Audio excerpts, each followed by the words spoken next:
राजनीति का सबसे बड़ा मजा तो यही है जब एक चोर दूसरे चोर पर उंगली उठाता है। जी हाँ, आज का हेडलाइन है बीजेपी ने प्रशांत किशोर की जन सुराज पार्टी को फ्रॉड वाला स्टार्टअप बता दिया। आरोप लगाया कि पीके ने फर्जी शेल कंपनियों से सैकड़ों करोड़ उगाहे और विपक्षी गठबंधन को चुपके से मदद की। और चेतावनी, बिहार में जंगल राज लौट आएगा। अरे भाई, जो खुद इलेक्टोरल बॉन्ड से काले धन की नदियां बहा चुके हैं वो अब पीके पर फंडिंग का रोना रो रहे हैं। लगता है चोरों का आपसी झगड़ा शुरू हो गया। कौन ज्यादा चालाक, कौन कम?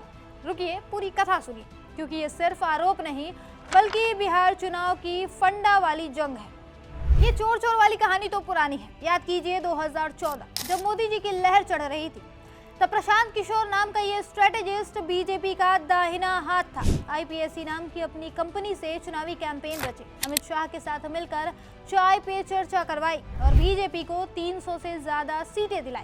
पीके को क्या मिला? सलाम, सम्मान और ढेर सारा पैसा। लेकिन 2019 में आया ट्विस्ट। पीके ने कहा अब मैं अलग राह पकड़ूंगा।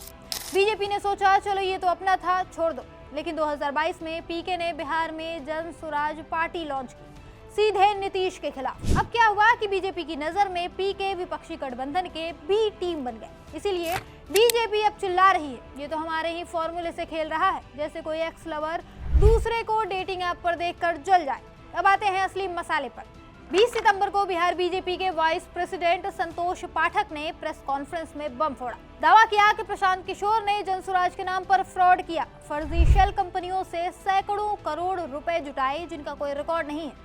ये कंपनियां कागजी शेर जो सिर्फ पैसे ट्रांसफर करने के लिए बनी, कोई बिजनेस, कोई प्रोडक्ट नहीं है। और ये फंडा विपक्षी गठबंधन को चुपके से सपोर्ट करने के लिए, ताकि बिहार में फिर जंगल राज लौट आए।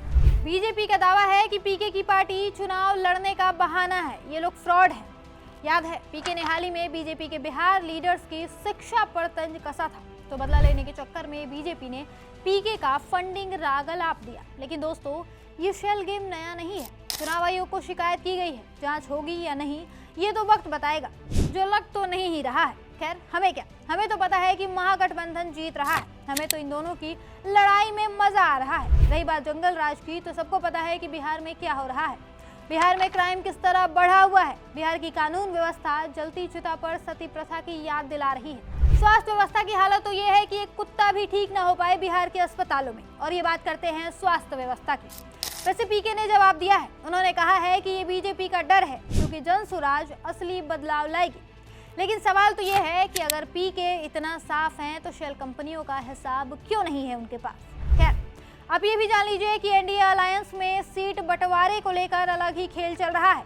कोई भी एक दूसरे के समर्थन में नहीं है। नीतीश चाहते हैं कि वो सीएम बने, बीजेपी चाहती है कि उसकी पार्टी का ही कोई सीएम हो, और चिराग तो अलग ही चल रहे हैं। उन्हें तो उनके समर्थक अगला सीएम भी कहने लगे हैं। और रही बात जीतन राम मांझी की, तो उन्हें कोई 20 सीट देने के लिए भी तैयार नहीं है। मतलब सीट बंटवारे में भी पेच फंस रहा है।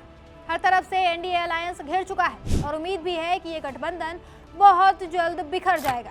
रही बात प्रशांत किशोर की, तो वो तो हम सब जानते हैं कि बिहार में इनकी जमानत जब्त होने वाली है और अंत में फिर से महागठबंधन जीत रहा है। क्योंकि ना तो महागठबंधन में सीट बंटवारे की कोई लड़ाई है, क्योंकि महागठबंधन में सीएम फेस को लेकर भी लड़ाई नहीं है। शांति से महागठबंधन के नेता कांग्रेस की अगुवाई में काम कर रहे हैं और बहुत जल्द ही बिहार में सरकार भी बनाने वाले हैं।